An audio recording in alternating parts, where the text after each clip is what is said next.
If you're a Christian entrepreneur, this is for you. I have been in the book of Proverbs and it is so good. Like, there's so much to learn here. And I have been reading this, wanting to understand it differently from the perspective of an entrepreneur.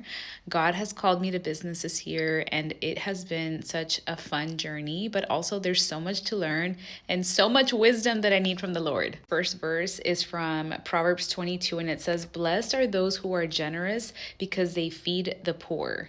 It just tells us that generosity invites blessing. We aren't just receivers of blessings, we're also meant to distribute blessings. How are you building generosity into your business model? We should be able to give freely. All that we have is the Lord's. And this other one really hit home. It says, "A youngster's heart is filled with foolishness, but discipline will drive it away." I feel like here we can learn that discipline is not punishment, it is protection. Self-discipline is our competitive advantage as Christians. For me, I am currently doing so many things and I feel like I'm being pulled in so many directions. But I feel like the Lord convicted me this morning that if I wanted this assignment and if I wanted to continue to grow, that it's going to require some sacrifice, that it's going to require me to be uncomfortable sometimes. And that means that I have to build discipline in my life. So, for example, for me, I wake up early to spend some time with the Lord every day. I wake up early so that I can get some exercise in and make sure that I keep my body, my temple healthy. I also take every opportunity I get to learn. I want to be better at my skill. I want to be better at the things that God is telling me to do. And that requires that I put things aside so that I can focus on how to improve my craft.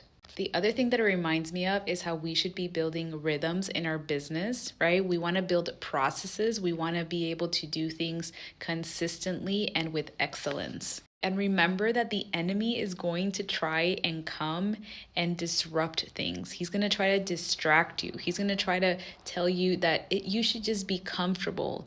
And the thing is that the Lord is calling us higher. He's calling you to do things for his kingdom. And if you're like me, there's days that you're like, "Lord, like how? Like I don't have any more to give." And here's the thing is that we are disciplined because the Spirit empowers us.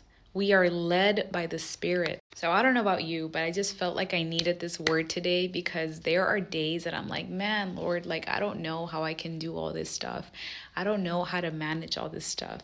And then it also reminds me how he called me to this knowing that I would also be super dependent on him because I literally cannot do any of this by myself. If he called me to it, then he will sustain me.